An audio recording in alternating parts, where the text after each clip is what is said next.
श्री गणेशाय नमः। श्री हनुमते नमः। जय गुरुदेव। आप सभी का स्वागत है पुनः एक बार फिर से आपके अपने जय गुरुदेव उत्तराखंड चैनल पर। आशा करते हैं कि आप सभी और आप सभी के परिजन सभी स्वस्थ होंगे। इसी कामना के साथ आज के इस सत्संग को, आज के इस बाबा जी के गुणगान को प्रारंभ करने जा रहे हैं। आज का जो विषय है यह बहुत ही सुंदर है। जितने भी लोग महाराज जी में अपनी आस्था रखते हैं, महाराज जी को अपने इष्ट मानते हैं, गुरुजन मानते हैं और महाराज जी से जुड़े हुए हैं, उनके लिए आज का ये क्रमांक सुनना परम आवश्यक हो जाता है।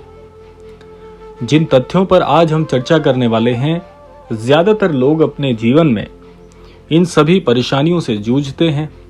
जीवन में मौके नहीं मिलते, परिश्रम करने के बाद फल नहीं मिलता, सन्मार्ग की ओर चलना चाहते हैं, जीवन में वापसी करना चाहते हैं, बड़ी सफलता अर्जित करना चाहते हैं। तो आज का ये जो सत्संग है, महाराज जी की जो चर्चा है, यह आपके लिए बहुत ही सुंदर होने वाली है। तो इसलिए सभी श्रोतागणों से, सभी दर्शकगणों से और सभी अनन्य भक्तों से आग्रह करना चाहेंगे कि इस क्रमांक को, इस सत्संग ज्ञान को, गुरु के आश्रय को बड़े ध्यान से सुनिएगा। तब जाकर आप अपने जीवन में इस ज्ञान को सार्थक करके, अनुसरण करके सर्वस्व की प्राप्ति कर सकते हैं। क्योंकि ये केवल शब्दों का संगम नहीं है, ये एक पुनर्जागरण है। ये केवल कथा नहीं है, ये आपके जीवन के लिए एक दिव्य संकेत है। हो सकता है कि आज आप इस सत्संग को संयोग समझकर ही सुन रहे हो, लेकिन संत जनों की वाणी हमेशा कहती है कि ईश्वर के दरबार में संयोग जैसी कोई चीज नहीं होती। सब कुछ एक योजना के अनुसार होता है। हो सकता है कि कई दिनों से आपके मन में बेचैनी हो, परेशानी हो, असमंजस हो सकता है कि आप किसी समस्या से गुजर रहे हो सकता है कि आपको लग रहा हो कि आपकी प्रार्थनाएं सुनी नहीं जा रही। लेकिन आज बाबा का संदेश है कि आज का ये क्रमांक सुन लेना एक आग्रह है, एक भाव है अपने अनन्य भक्तों से महाराज जी का कि अगर ये ज्ञान सुन लेते हो, महज सुनने से बहुत सारी चीजें आपकी एकदम स्वच्छ हो जाएंगी, दर्पण की तरह साफ हो जाएगी और उसके बाद अनुसरण करना आसान हो जाएगा। अनन्य भक्तों से महाराज जी इंगित करते हुए कहते हैं कि जब गुरु कृपा यानी आपके इष्ट की, आपके ईश्वर की और आपके गुरुजनों की जब कृपा का समय आता है, जब भी कोई गुरुजन अपने अनन्य भक्तों पर कृपा करने वाले होते हैं, तो पहले कुछ संकेत कह लीजिए, पहले कुछ दर्शन कह लीजिए, पहले कुछ इंगित करना ये प्रकृति प्रारंभ कर देती है। प्रकृति संकेत क्या देती है, मन संकेत क्या देता है, परिस्थितियां क्या संकेत देती हैं, और कभी कभी एक साधारण सा सत्संग भी उसके लिए एक संकेत बन जाता है। जैसे आज का यह सत्संग भी आपके लिए हो सकता है। आज बाबा मानो हम सबसे कह रहे हैं, सभी अनन्य भक्तों से, कि जिस अवसर की तू वर्षों से इंतजार कर रहा है, प्रतीक्षा कर रहा है, वो तेरे बहुत करीब है। लेकिन उसके लिए कुछ चीजों का त्याग करना होगा, जैसे डर, आलस्य, नकारात्मकता, और उसके कारण को खो मत देना। बस एक छोटा सा संकेत महाराज जी कहते हैं। अब प्रश्न आता है कि ये गुरुजनों की कृपा कब और कैसे होती है। बहुत ही गूढ़ प्रश्न है और अंतर्राष्ट्रीय स्तर पर भी हमारे पास बहुत से संदेश इसी क्रम में आए हैं। तो आज के सत्संग में आप सभी का विश्व भर से हमने ये प्रश्न रखा है कि बाबा की कृपा कब आती है, महाराज जी कैसे अपने अनन्य भक्त को चुनते हैं, समझते हैं और कृपा पात्र बनाते हैं। बहुत ही सुंदर आज का ये प्रसंग है।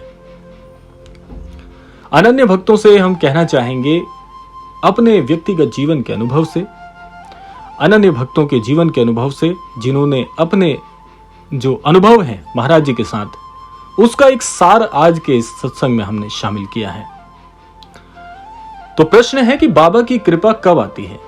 देखिए, हम अक्सर सोचते हैं, हर किसी के मन में प्रश्न आता है कि कृपा शायद अचानक आती होगी, एकाएक। जैसे आप जीवन में किसी भी स्तर पर हैं, किसी भी परिस्थिति में हैं, तो अचानक आपके जीवन में एक चमत्कार सा हो जाएगा। लेकिन अगर हम आपको यहां पर सही करने का प्रयास करें कि नहीं, ऐसा नहीं होता, कुछ भी चीज एकदम से घटित नहीं होती। हर किसी चीज के पीछे कारण, अकारण, योजनाएं, परियोजनाएं, कृपा और बहुत सारी चीजें काम करती हैं। जैसे एक छोटा सा उदाहरण हमने यहां पर लेने का प्रयास किया है कि जब किसान कोई बीज बोता है तो उसे फलित होने में, उसका फल मिलने में समय लगता है। वो प्रतीक्षा करता है। किसान जानता है कि बीज अभी रोपित किया है, इसे जो भी आवश्यक चीजें हैं वो तो देनी पड़ेंगी, चाहे वो जल हो, खाद हो और अनुकूल परिस्थितियां हो।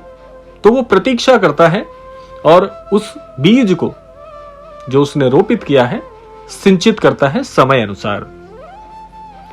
धूप भी सहता है, वर्षा भी सहता है वो किसान, लेकिन एक दिन वो बीज विशाल वृक्ष बन जाता है जो परिपूर्ण है, अपनी अवस्था पर है, अपने चरम पर है कि अब वो फलित होने के लिए तैयार है, जिसके पीछे इतनी मेहनत, इतना प्रयास और अनुकूल परिस्थितियां लगी हैं। अब वो बीज वृक्ष बन गया है। तो इसी प्रकार से आपकी साधना भी है। इसी प्रकार आपकी साधना, आपकी प्रार्थना, आपके अश्रु, आपकी भक्ति कुछ भी व्यर्थ नहीं गया है। सबसे पहले तो इस चीज को आप रेखांकित कर लीजिए कि महाराज जी को एक पुकार, कितनी? एक पुकार भी व्यर्थ नहीं जाएगी। एक बार भी अगर आपने जाने अनजाने महाराज जी को पुकारा है तो उसका फल मिलेगा। निसंदेह हो जाइए, निश्चित हो जाइए और विश्वास पूर्ण हो जाइए कि कुछ भी व्यर्थ नहीं गया है। बाबा जी कहते थे सब ठीक हो जाएगा। क्यों कहते थे? ये क्या एक सांत्वना है या यूं ही किसी के हृदय को प्रसन्न करने वाली एक छोटी सी वाक्य है? नहीं, सब ठीक हो जाएगा सुनने में साधारण बात जरूर हो सकती है, सामान्य सा शब्दों का संयोजन हो सकता है, ऐसा आपको लगता है, लेकिन ये वाक्य नहीं है, ब्रह्म वाक्य है। ये केवल सांत्वना नहीं थी कि किसी को यूं ही बोल दिया महाराज जी ने कि सब ठीक हो जाएगा, चिंता मत करो, उसका हृदय रखने के लिए नहीं, बिल्कुल नहीं। जितने भी लोगों को यह लगता है कि महाराज जी के साधारण से जो वाक्य बोले गए हैं वो केवल सांत्वना या हृदय खुश करने वाले थे, नहीं, वो सांत्वना नहीं थी। जब बाबा कहते थे कि सब ठीक हो जाएगा तो उसके पीछे उनकी दिव्य दृष्टि होती थी, वो भविष्य को देख रहे होते थे। आज यदि जीवन में अंधकार है, अंधेरा दिखाई दे रहा है, याद रखना कभी अंधेरा स्थायी नहीं होता, सूर्योदय निश्चित है। आपने कभी कोई ऐसी रात्रि देखी है कि सूर्य अस्त होने के बाद अंधकार हो गया, अंधेरा हो गया, लेकिन अगले दिन सूर्य नहीं आया? क्या कभी आपने कभी ऐसी रात्रि देखी है? नहीं ना। तो सूर्योदय निश्चित है, चाहे वो रात्रि का हो या जीवन का हो, सूर्योदय होकर रहेगा। अब दूसरा प्रश्न आता है कि अवसर का अर्थ क्या केवल धन है? जब कोई व्यक्ति जीवन में अवसर की बात कहता है कि मौके नहीं मिलते, तो क्या ये अवसर, क्या ये मौके केवल धन है या नहीं? सबसे बड़ा प्रश्न है, हृदय से पूछकर देखना। तो जब हम बड़ा अवसर सुनते हैं तो अक्सर धन, नौकरी, व्यापार या सफलता के बारे में सोचते हैं कि धन आ जाए, बढ़िया मान प्रतिष्ठा मिल जाए, सौभाग्य मिल जाए, समृद्धि मिल जाए। लेकिन बाबा के अनुसार सबसे बड़ा अवसर क्या है? ये तो आपकी सोच है कि अवसर मतलब धन, लेकिन महाराज जी जब अवसर बोलते थे तो वो अवसर का मतलब क्या होता था? बड़े ध्यान से सुनिएगा। सबसे बड़ा अवसर है अपने भीतर के ईश्वर को पहचानना, अपने जीवन के उद्देश्य को समझना, अपने कर्मों को सुधारना, अपने मन को शुद्ध करना और प्रेम और सेवा के मार्ग पर चलना, ये जो बातें हैं ये सही मायने में अवसर हैं। कैसे? कई बार ईश्वर अवसर को समस्या के रूप में भेजते हैं। बहुत से लोग कहते हैं कि कठिनाई आ गई, जीवन दुश्वार हो गया, जटिलताएं आ गई, बाधाएं आ गई। लेकिन यहां पर प्रश्न आता है कि बार बार अच्छे कर्म करने के बावजूद, सत्कर्म और सन्मार्ग के माध्यम से गुजरने के बावजूद भी जीवन में जटिलताएं क्यों हैं? क्या ये जटिलताएं आपको रोकने के लिए हैं या सुधारने के लिए हैं या सिखाने के लिए हैं?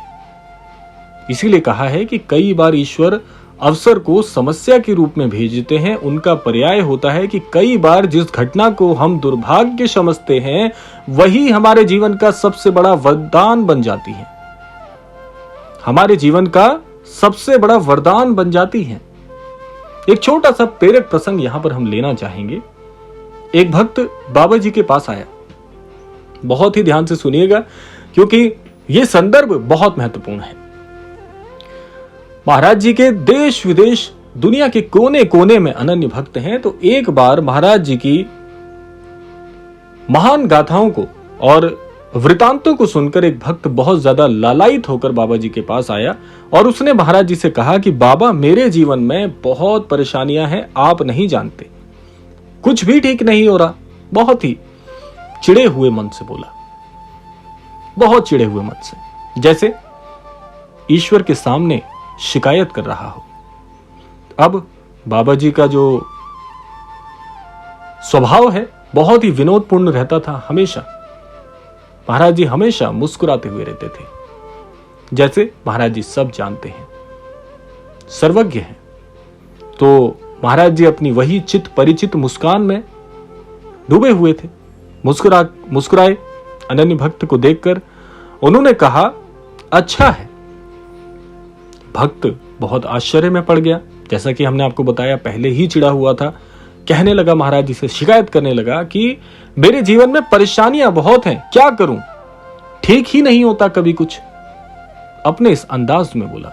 महाराज जी ने जैसे ही कहा कि अच्छा है, तो भक्त आश्चर्य में भी पड़ गया और स्वाभाविक है थोड़ा चिढ़ भी गया कि कैसी बात करते हैं, हम अपनी परेशानी लेकर आए हैं और महाराज जी मुस्कुरा रहे हैं, अच्छा हुआ कह रहे हैं। वो बोला, बाबा मैं दुख बता रहा हूं, आप कह रहे हैं अच्छा है। व्यंग्यात्मक भाव में बोला, व्यंग स्वरूप में। बाबा बोले, कष्ट भगवान का संदेश वाहक है, वो तुझे जगाने आया है। कितनी सुंदर बात महाराज जी ने कहने का यहां पर प्रयास किया। अनन्य भक्तों से महाराज जी का हमेशा एक अजीब सा रिश्ता है, हमेशा रहा है कि वो बहुत ही सरल शैली में अपनी बात कह देते थे और भक्तों को बाद में समझ में आता था कि क्यों कहा ऐसा। कभी कभी महाराज जी का अर्थ है कि कभी कभी सुख हमें सोया हुआ रखता है, लेकिन कठिनाइयां हमें झकझोर कर ईश्वर की ओर मोड़ देती हैं कि नहीं, ये सुख नहीं है। जिस सुख को तुम मान रहे हो कि ये सुख है, ये भ्रम है, ये माया है। कष्ट जब आता है तो आपको झकझोर देता है, झकझोर कर आपको याद दिलाता है कि नहीं, किस गर्त में पड़े हो, ये नहीं है जीवन, कुछ और आशय है इसका। तो इसीलिए हर परिस्थिति को केवल समस्या बिल्कुल मत समझिए। हो सकता है वो आपके जीवन की दिशा बदलने आई हो। मनुष्य नहीं जानता आपकी हमारी बुद्धि क्या है, लेश मात्र भी पूरे ज्ञान का नहीं है। विज्ञान कहता है कि मनुष्य अपने पूरे जीवन में 100% दिमाग जो है वो इस्तेमाल ही नहीं करता, कुछ 1%, और जो साधु संत जन है वो और थोड़ा कुछ 1%, लेकिन 100% मस्तिष्क की शक्ति की सामर्थ्य हम में है तो सही, लेकिन इस्तेमाल नहीं हो पाती। तो कहने का आशय है कि आपकी जीवन की दिशा को बदलने के लिए ये जो जटिलताएं जिसे हम कहते हैं, परेशानी कहते हैं, वो आती हैं अटकलें।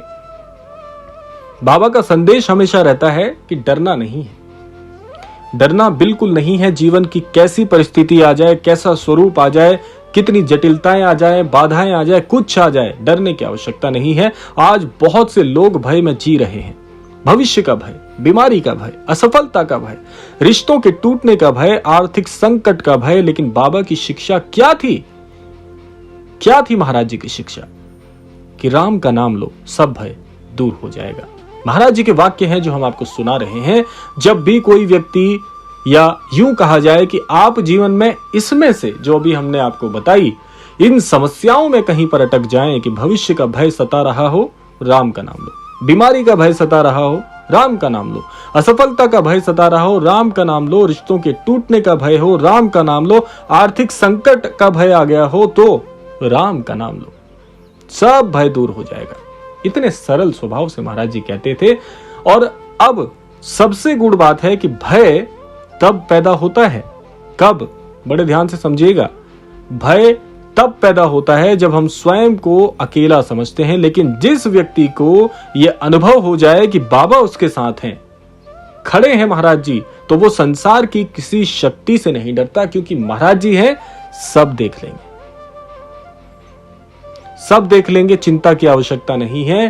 तो याद रखिए, जहां विश्वास है वहां भय नहीं है, और जहां भय है वहां विश्वास भी अधूरा है। समझ लेना कि अब विश्वास थोड़ा कम हो रहा है जब भय सताए। अपने मन के द्वार को खोलिए। महाराज जी कहते हैं, अवसर बाहर नहीं है, पहले भीतर है। यदि मन नकारात्मक है तो 100 अवसर भी आएंगे तो दिखाई नहीं देंगे। यदि मन सकारात्मक है तो कठिनाइयों में भी रास्ते दिखाई देंगे। इसलिए बाबा का पहला संदेश है, अपने मन को स्वच्छ करो। मन में यदि ईर्ष्या है उसे छोड़ दो, मन में यदि क्रोध है उसे छोड़ दो, मन में यदि किसी के प्रति द्वेष है उसे छोड़ दो, क्योंकि भरा हुआ पात्र नया अमृत नहीं ले सकता। यह अकाट सत्य है। और सेवा के महत्व को पहचानो। सेवा जिसको भा गई, जिसने सेवा को स्वरूप मान लिया, जिसने सेवा को सर्वस्व मान लिया, उसके लिए सबसे बड़ी शिक्षा सेवा ही बन जाती है। नीम करौरी बाबा की सबसे बड़ी शिक्षा क्या थी? कि सबसे प्रेम करो, सबकी सेवा करो, भगवान को याद करो। आज लोग मंदिर तो जाते हैं लेकिन सेवा नहीं करते, माला तो फेरते हैं लेकिन व्यवहार में प्रेम नहीं लाते। इसलिए याद रखिए, भगवान को फूलों से ज्यादा प्रेम, सेवा और करुणा प्रिय है।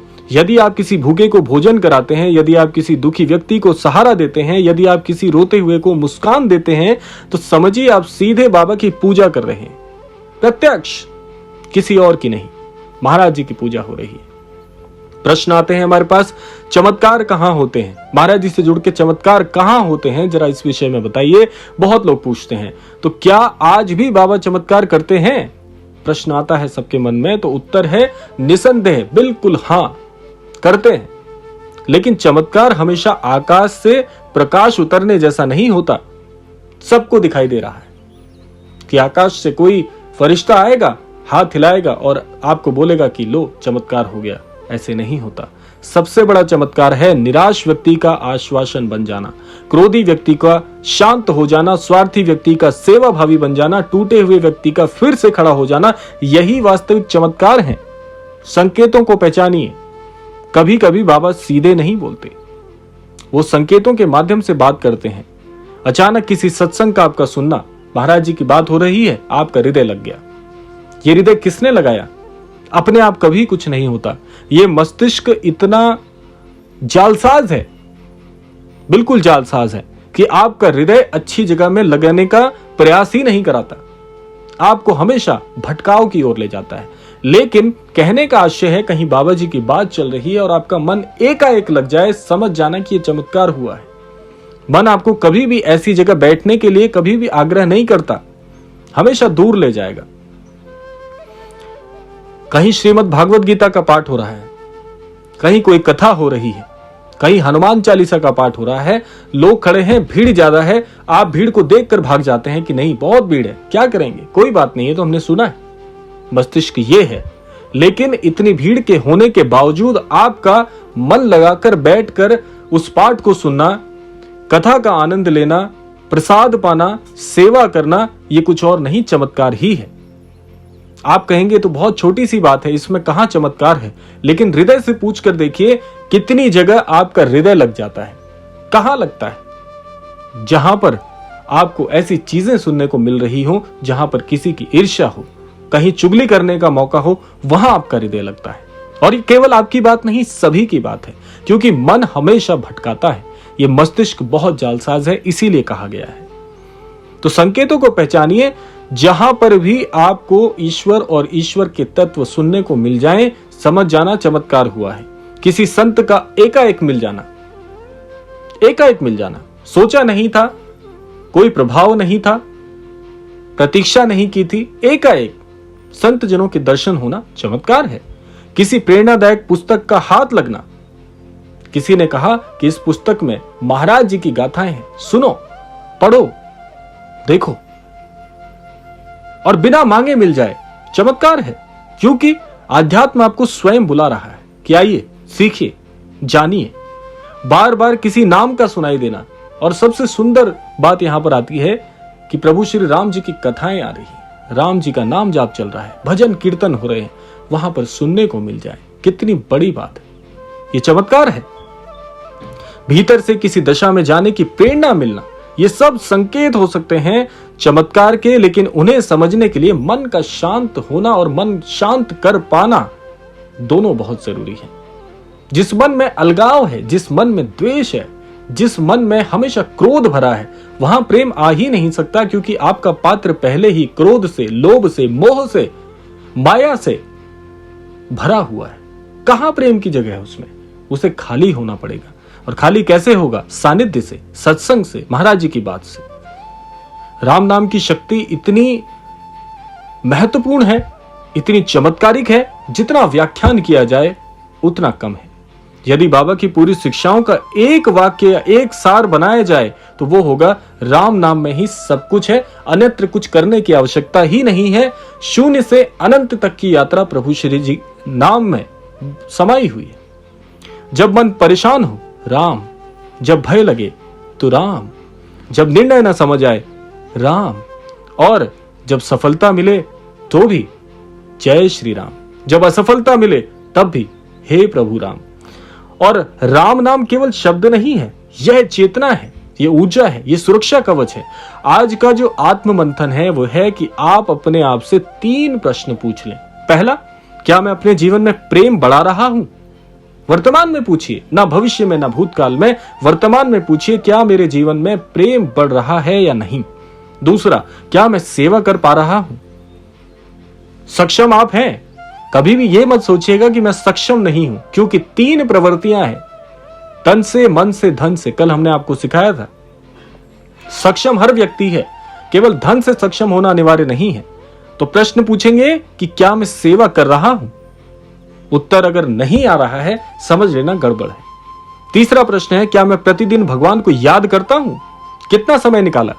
यदि उत्तर हां है तो आप सही दिशा में हैं, यदि उत्तर नहीं है तो आज से शुरू कीजिए। इस सत्संग को सुनने के बाद शुरू करिए, कोई देर नहीं हुई, जब जागिए तब सवेरा है। कोई बात नहीं, भूतकाल में नहीं कर पाए, भविष्य में करने की योजना नहीं है, वर्तमान से करिए। बड़ा अवसर क्या है? आज बाबा का संदेश है कि आपके जीवन में नया अध्याय शुरू होने वाला है। लेकिन यह अवसर केवल बाहरी सफलता नहीं है, यह अवसर है अपने कर्म बदलने का, अपने विचार बदलने का, अपनी आदतें बदलने का, अपनी आत्मा को जगाने का। यदि आपने यह अवसर पहचान लिया तो जीवन बदल जाएगा। और अंतिम प्रेरणा आज के सत्संग की बहुत महत्वपूर्ण है कि याद रखना, जिस दिन आप ये मान लेंगे कि बाबा आपके साथ हैं, उस दिन आदि समस्या तो अपने आप ही समाप्त हो जाएगी। जिस दिन आप सेवा शुरू कर देंगे, उस दिन कृपा का प्रवाह बढ़ेगा। सेवा करिए। कलयुग में अगर सफल होना है, सार्थक बनना है, शाश्वत भाव को जानना है, ईश्वर को पहचानना है, महाराज जी से जुड़ना है, सेवा का भाव परम अनिवार्य और परम आवश्यक है। करिए सेवा। जिस दिन आप राम नाम को अपना सहारा बना लेंगे, उस दिन भय अपने आप समाप्त होने लगेगा। और जिस दिन आप प्रेम को अपना धर्म बना लेंगे, उसी दिन आपको ईश्वर का अनुभव होने लगेगा। और सबसे महत्वपूर्ण बात है कि आज इस सत्संग को सुनने वाला कोई भी व्यक्ति संयोग से यहां नहीं आया है। ये आपको शर्तता के साथ एक सफेद कागज पर हम लिख कर दे सकते हैं कि जो भी आज का ये सत्संग यहां तक सुन पाए हैं, जिन्होंने ये सत्संग प्राप्त किया है, जिन्होंने थोड़ी भी चेष्टा की है इस सत्संग को सुनने की, तो ये प्रत्यक्ष रूप से संयोग नहीं है, ये बुलावा है महाराज जी का। क्योंकि कोई भी चीज महाराज जी के इच्छा अनुसार ही होती है। निराश मत होइए, हार मत मानिए, विश्वास बनाए रखिए, राम नाम का सहारा लीजिए और सेवा और प्रेम के मार्ग पर चल पड़िए। और सबसे महत्वपूर्ण, जो अवसर ईश्वर तेरे जीवन में भेज रहा है, उसे पहचान और उसका स्वागत कर। यही आपकी नीति होनी चाहिए, क्योंकि हो सकता है कि वही अवसर आपके जीवन की दिशा और दशा दोनों बदलने के लिए आया हो। तो आइए सब मिलकर बाबा जी का स्मरण करें। बोलो नीम करोली बाबा महाराज जी की जय, बोलो पवन पुत्र हनुमान महाराज जी की जय और सियावर रामचंद्र की जय। जय जय श्री राम, जय जय श्री राम। इसी सुंदर वाक्यों के साथ आज के इस क्रमांक को यहीं पर, आज के सत्संग को यहीं पर विराम देते हैं और कामना करते हैं कि सभी श्रोतागणों, सभी अनन्य दर्शकों और सभी अनन्य भक्तों को प्रभु श्री राम जी की, प्रभु श्री हनुमान जी की और श्रद्धेय श्री महाराज जी की कृपा से आप सभी कृतार्थ हों, आप सभी के जीवन में सुखमय, समृद्धि, सन्मति और सद्बुद्धि की प्राप्ति हो। इसी कामना के साथ मिलते हैं अगले सत्संग में। तब तक के लिए जय श्री राम, जय गुरुदेव, जय उत्तराखंड।